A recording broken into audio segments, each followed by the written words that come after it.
François Hollande, bonjour. Bonjour. Affronter, c'est le titre du livre que vous publiez aux éditions Stock. Affronter les risques majeurs pour la France. Avec qui pour les affronter et comment les affronter? Nous allons voir tout cela avec vous. Mais regardons l'actualité, le pouvoir d'achat qui est la préoccupation, nous le disons ici depuis des mois, la première préoccupation des Français. Les prix des carburants, essence, gasoil, fioul. Que feriez-vous? Un chèque carburant? D'abord, il y a ce que les Français n'avaient plus forcément à l'esprit, mais qui est revenu incidemment. Mais pour longtemps, ça s'appelle l'inflation. Nous allons connaître des hausses de prix liées à l'énergie, pour une part, liées à la raréfaction de certaines matières premières. Et à la reprise économique. Et à la reprise économique, et donc à des tensions sur le marché du travail. L'inflation est de retour. À partir de là, la question du pouvoir d'achat, elle est posée aujourd'hui et elle sera posée demain. Dans le livre que j'ai écrit, Affronter, je dis, nous allons avoir une grande mutation et la mutation va venir que le prix du carbone va augmenter considérablement et donc que les Français risquent de voir leur pouvoir d'achat amputé. Alors aujourd'hui, comme demain, je fais la même proposition parce qu'il n'y a pas de raison de changer selon les circonstances. Dès lors que il y aura une hausse des prix, pas simplement des carburants, mais de l'énergie et d'autres produits. Il y a deux façons de régler cette question. C'est d'abord les salaires. Il est légitime que les salaires anticipent l'inflation, en tout cas la suivent. Et il y aurait, de mon point de vue, nécessité à engager une conférence salariale de manière à ce que les entreprises, selon leur situation, selon leur niveau de productivité, puissent augmenter les salaires. Et sans doute, il y a un coup de pouce au SMIC qui est nécessaire. Et parallèlement, c'est la seconde option, qui n'est pas du tout contradictoire avec la première, oui, il faut verser des chèques énergie, des chèques carburant, des chèques qui permettent... Des chèques ciblés. Ciblés, mais ciblés largement pour que les Français n'aient pas le sentiment que ce n'est jamais pour eux. Et donc, il est très important qu'on invente un nouveau mécanisme de la redistribution qui ne passe pas simplement par les revenus directs, ce qu'on appelle les salaires, mais aussi par des interventions liées d'ailleurs au produit des taxes. Il est assez légitime et même indispensable que l'État qui recueille des taxes et qui en recueille d'autant plus que les prix augmentent, les reverse sous la forme de chèques. Les redistribue. Les gilets jaunes n'ont jamais vraiment disparu. Est-ce que vous croyez à une remobilisation ? Franchement, c'est toujours très difficile d'anticiper des mouvements. Qui avait vu les gilets jaunes surgir. Ce que je crois, c'est que la douleur, la souffrance, parce que c'est de ça dont il s'agit, de beaucoup de Françaises et de Français qui sont victimes de cette amputation de pouvoir d'achat, tout ça est bien réel. Nous sommes à la veille d'une élection, ça peut prendre donc d'autres formes, y compris d'aller vers les urnes ou de ne pas y aller, car c'est un risque aussi sérieux que celui de l'abstention. Donc il faut prendre cette question, non pas simplement comme une question d'un moment, parce que j'entends des propositions qui viennent en disant il faut baisser les taxes, il faut faire des chèques, comme si ça n'allait durer que quelques mois. Non, ça va durer longtemps. Et c'est pour ça qu'il faut des mesures structurelles. Par exemple, une autre mesure structurelle, je l'évoque dans mon livre, pour les années qui viennent, c'est que si on veut favoriser les véhicules électriques, c'est des primes très considérables qu'il va falloir verser aux acheteurs de ces véhicules pour qu'ils en terminent avec les énergies fossiles. Un mot, avant d'entrer dans votre livre, François Hollande, sur la situation sanitaire. L'épidémie semble reprendre doucement, mais elle semble reprendre. Alors, passe sanitaire possible jusqu'à l'été, c'est bien ? Ça vous choque ou pas? Parce qu'il y a eu grand débat à l'Assemblée nationale hier soir, depuis 2 jours maintenant, sur cette mesure. Ça a été voté, donc possibilité d'avoir recours au pass sanitaire jusqu'à la mi-juillet, c'est bien? Je pense que ma responsabilité, j'ai été président de la République dans des circonstances très difficiles qui étaient la lutte contre le terrorisme. Je mesure ce que c'est aussi de faire face à une crise sanitaire. C'est de dire la vaccination, elle est indispensable pour sortir obligatoire. De cette... Est-ce qu'elle devrait être... Obligatoire. C'est ce qu'ont défendu les sénateurs socialistes. Oui, obligatoire pour certaines catégories, obligatoire peut-être pour certains âges, mais le pass sanitaire est également nécessaire. Et alors, faut-il le prolonger jusqu'en juillet ? ça serait effectivement une question qui mériterait d'être débattue. Oui. Mais il se trouve que le Parlement ne va plus siéger à partir de février. Donc il est assez logique que ce soit le gouvernement, à condition qu'il fasse les concertations nécessaires, qui envisage de poursuivre ou de ne pas poursuivre le pass sanitaire. 15 mai 2017, François Hollande, la passation de pouvoir vient d'avoir lieu. Dans la voiture qui vous raccompagne chez vous, vous êtes déjà ailleurs. À quoi pensez-vous à ce moment-là ?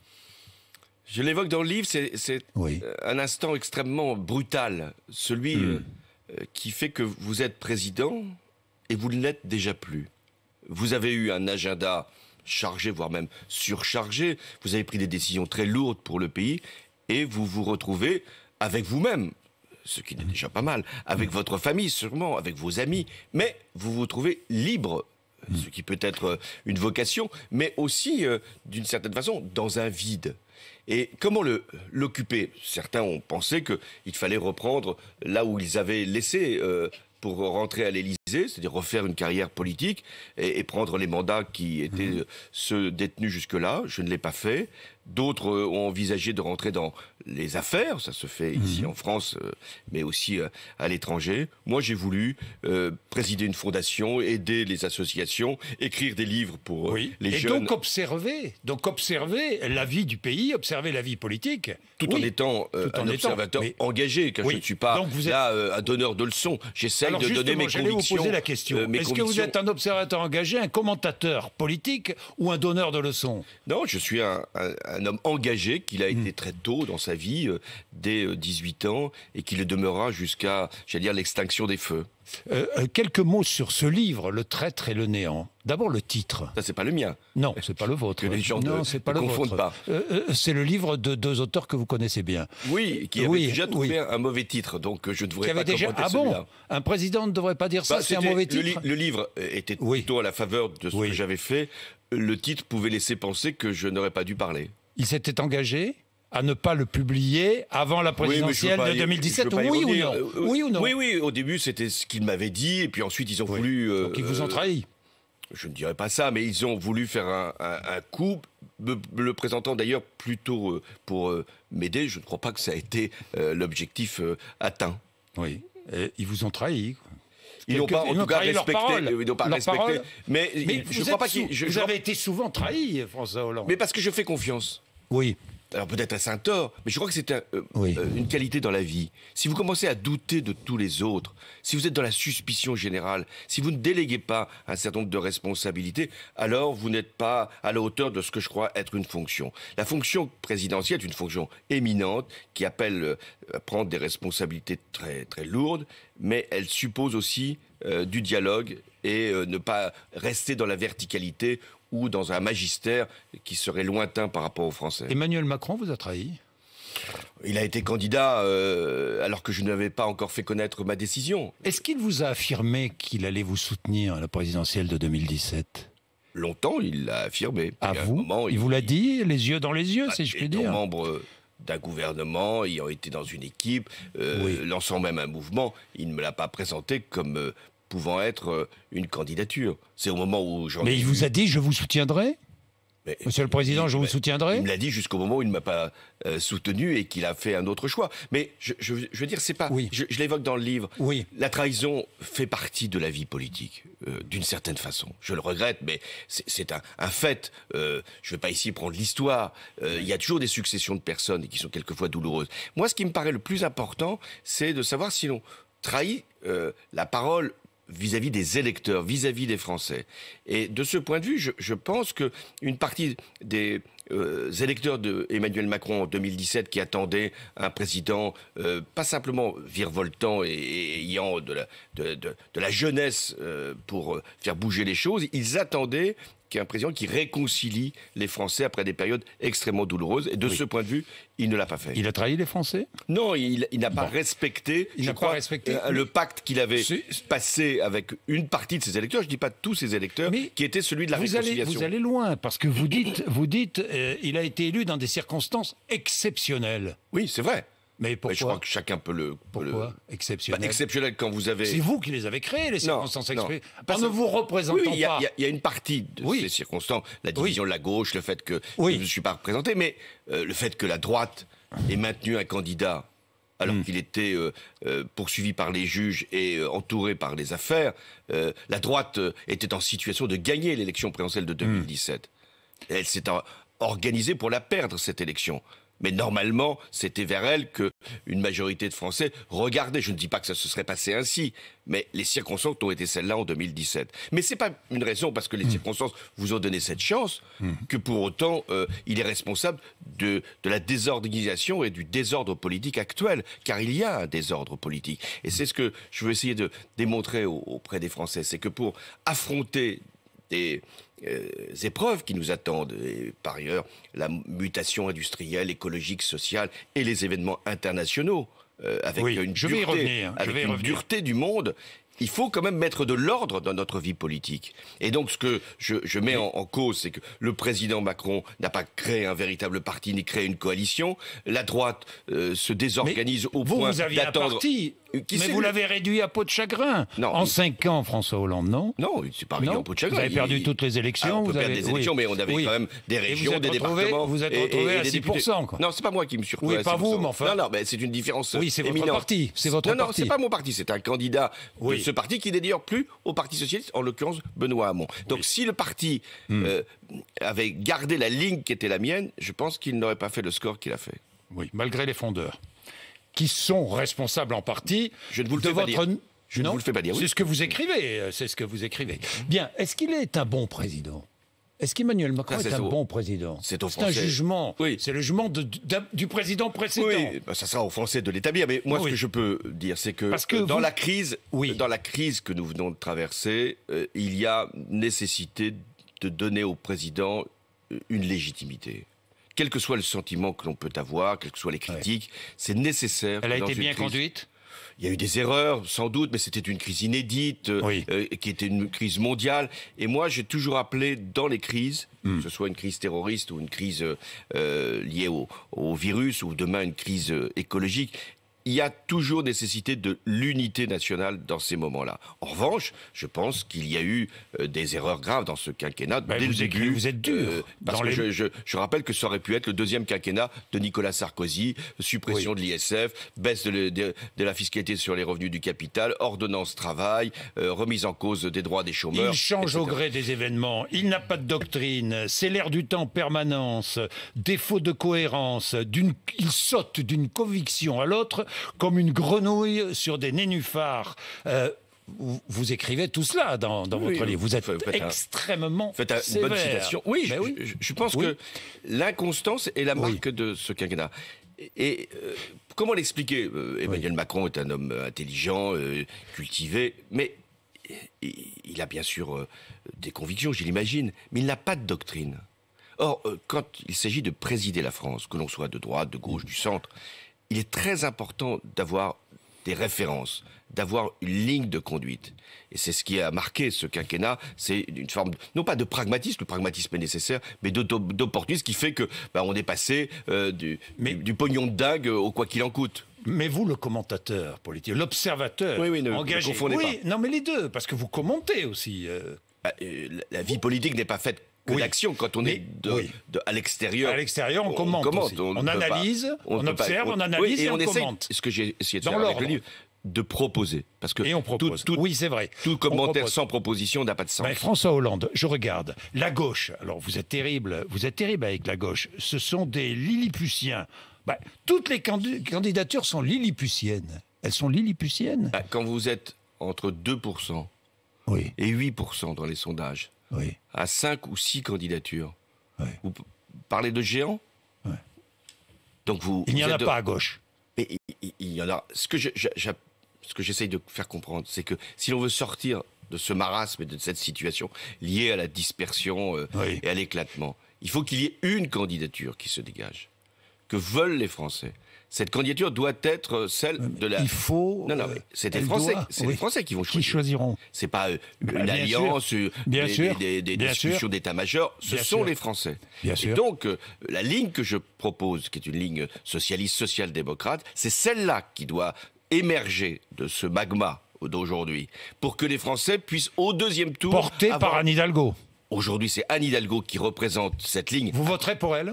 Je suis socialiste, je n'ai jamais cessé de l'être. Anne Hidalgo est socialiste. Vous voterez pour elle ? Je voterai pour elle. Mais ce qui lui appartient de faire, Oui. le plus important, je pense que c'est à quoi elle s'attelle, je l'espère, c'est de faire un projet sur cette ligne-là, celle que je décris aussi dans le livre, et qui est, à mon avis, justifiée par les circonstances. On l'a vu dans la crise sanitaire, avec la nécessité de soutenir les services publics et d'assurer la solidarité, et de faire que l'État puisse jouer son rôle, mais avec du sérieux. Car mon pronostic, si vous voulez, si je dois en faire un, et c'est mon conseil, c'est que c'est la candidature la plus sérieuse qui l'emportera au deuxième tour de l'élection présidentielle. Pas celle qui aura fait le plus de promesses, pas celle qui sera dans la surenchère, pas celle qui sera dans l'illusion, pas celle qui sera dans l'incantation. C'est celle qui sera sérieuse. La vôtre ? Non, celle qui... non, mais celle que je dis ça comme ça parce que présenter. Vous dites dans votre livre, vous écrivez « Je proposerai ». Oui, mais je parle en mon nom personnel. Pas au conditionnel. C'est écrit « Je proposerai AI ». Oui, dans ce livre. Dans le futur, vous proposerez... Je continuerai à proposer parce que quel est le rôle d'un ancien président ? Est-ce que vous me dites ce matin, non, c'est certain, je ne serai pas candidat ? Mais oui, je ne suis pas candidat. Vous ne le serez pas. Jean-Jacques Bourdin, j'ai été président. Oui. Je n'ai pas à rechercher un destin que j'ai déjà accompli. Oui. Ce qui est ma responsabilité d'ancien président, c'est d'aider mon pays. Donc vous ne le serez pas en 2022, pardon. Oui, en 2017, je n'ai pas été. Oui, vous n'avez pas été. Vous ne le serez pas en 2022 et vous ne le serez pas en 2027. Alors, et en 2032, et en 2032. Je réserve ma réponse. Bon, d'accord, ok. Bon, dites-moi, je vais passer sur la droite républicaine parce que vous dressez aussi le portrait de la droite. Oui, mais elle a une responsabilité dans la situation que nous connaissons. La droite républicaine qui a été donc écartée de l'élection de 2017 dans les conditions que l'on sait, à cause des affaires, pouvait se reconstruire. Et quand je vois qu'il y a des candidats tout à fait respectables qui ont quitté leur parti, qui reviennent aujourd'hui parce que il faut bien être choisi, je me dis mais qu'est-ce qu'ils comprennent ? Financer ces campagnes. Sûrement. Qu'est-ce qu'ils comprennent de la vie politique ? Qu'est-ce qu'ils comprennent de la démocratie ? La démocratie, ce sont de grandes formations politiques. C'est celle qui structure le pays, qui donne des références, qui permettent de comprendre le monde et les choix qu'il faut faire, qui attire des talents et qui accueille des nouvelles générations. Je crois au rôle des partis politiques et donc la droite a perdu beaucoup de temps.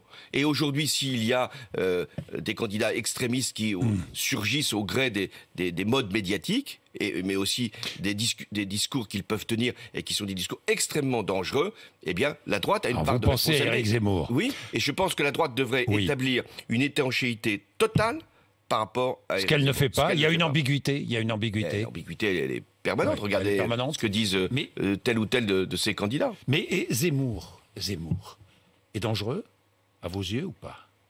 Il n'est pas dangereux. Non, mais les idées qu'il défend... Éric Zemmour ne sera pas président de la République. L'extrême droite ne gagnera pas l'élection présidentielle. Mais les idées, les thèmes, les discours, les mots, les démons, devrais-je dire, qui sont inoculés, eux sont dangereux. Parce que ce sont des thèses que peut-être certains de nos compatriotes pensent tout bas. Le fait que finalement on n'est plus chez nous, que notre identité se perd, qu'il va y avoir un grand remplacement et que finalement ça serait mieux si il n'y avait que... Installer la peur ? Oui, installer la peur et la haine. En pensant qu'il s'agit plus simplement d'arrêter l'immigration, ce qui peut d'ailleurs à un moment être tout à fait présentable. Mais là, il ne s'agit plus de cela. Il s'agit d'évacuer ceux qui sont français, qui vivent en France, qui se comportent selon les lois de la République et en qui on dénierait le droit de pouvoir rester dans notre pays, ou des femmes à qui l'on dit, mais vous savez, aujourd'hui, vos droits ne sont plus ce que l'on a à un moment présenté au nom de l'égalité. Donc il y a là des thèses qui ne sont pas des thèses pour à faire avancer la France, mais la faire reculer, et encore avec une falsification de l'histoire. Comme si notre histoire était ambiguë, faite d'ombre et de lumière, et que le maréchal Pétain et le général de Gaulle, finalement, c'était du pareil au même. Est-ce que compte tenu de la situation internationale, j'y viens, et notamment pour moi, une crise majeure qui pourrait s'annoncer, c'est Taïwan, avec la volonté chinoise, l'impérialisme chinois, la volonté de considérer, parce que les Chinois le considèrent déjà que Taïwan fait partie de la Chine, et la volonté de Xi Jinping peut-être d'envahir Taïwan. Est-ce que vous voyez Éric Zemmour, président de la République, affronter une telle crise internationale? Je vais parler d'expérience. Oui. Il se trouve que j'ai exercé cette fonction de président de la République. Une élection présidentielle, c'est pas un concours. C'est pas non plus un divertissement. Ce n'est pas une tombola. C'est pour choisir celle ou celui qui va non seulement diriger la France, prendre des décisions sur le pouvoir d'achat, sur les questions économiques et sociales majeures, mais c'est celui qui peut engager la force, qui peut même déclencher l'arme nucléaire, qui a la responsabilité de mener des négociations au plus haut niveau avec des dirigeants qui ne sont pas parmi les plus doux et les plus pacifiques de la planète. Donc, avant que les Français fassent leur choix, je veux les mettre en garde. Ils peuvent avoir toutes les sensibilités, mais il faut qu'ils aient toujours conscience que leur président, qui a des pouvoirs personnels, peut engager le pays dans des conflits quelquefois extrêmement périlleux et prendre des décisions qui peuvent décider de la guerre ou de la paix, et voire même de l'utilisation de l'arme nucléaire. Que la France est membre permanent du Conseil de sécurité, que la France est à l'origine des grandes négociations internationales, je l'ai fait sur la COP 21. Donc, prendre, si je puis dire, un farfelu dangereux comme éventuel président de la République, c'est prendre un risque, pas simplement pour soi-même, pour son pays. Enfin, parler de Taïwan, c'est vrai que c'est une des régions du monde où un conflit mondial peut se produire, où la Chine est en train d'avancer, sans savoir exactement jusqu'où elle peut aller. Le rôle de la diplomatie, le rôle de la politique, et donc le rôle de la France aussi, c'est de dire non, là, vous n'avancerez plus. Taïwan doit rester ce que cette île est aujourd'hui. Mais que peut-on faire? Que peut-on faire? D'abord, lancer des avertissements. Quand j'ai entendu Jean-Luc Mélenchon, ici même, évoquer l'idée que si Taïwan remettait en cause son statut, c'est-à-dire ne se considérait plus comme une partie de la Chine, ça pouvait justifier une intervention de la Chine. Je dis là, il y a un très grand Il a dit risque. Taïwan n'est pas un État, n'est pas une nation. Donc il a laissé penser que Taïwan n'étant pas une nation, si Taïwan se proclamait, ce qui est le cas aujourd'hui d'une certaine façon, autonome ou indépendante, alors il pourrait y avoir une légitimité à l'intervention de la Chine. Je ne sais pas si on se rend compte de la portée de ces propos, qui laissent donc penser à la Chine qu'elle pourrait éventuellement mettre la main sur Taïwan, alors même que la population de cette île n'aurait pas fait la demande. Voilà où nous en sommes. Donc il y a des sujets sur lesquels il est très important d'être clair, parce qu'il s'agit non pas simplement du sort de notre pays, là il s'agit du sort du monde.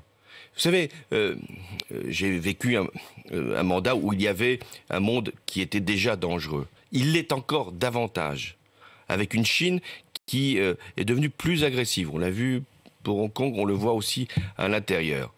Une Russie qui ne cesse d'avancer et qui prend toutes les places que l'Occident lui laisse. Vous avez vu ce qui se passe au Mali, où maintenant c'est des mercenaires russes, Wagner, qui sont des auxiliaires de l'armée russe, qui sont présents, ils le sont déjà en Centrafrique. Vous avez des nouveaux empires, la Turquie, l'Iran qui avancent.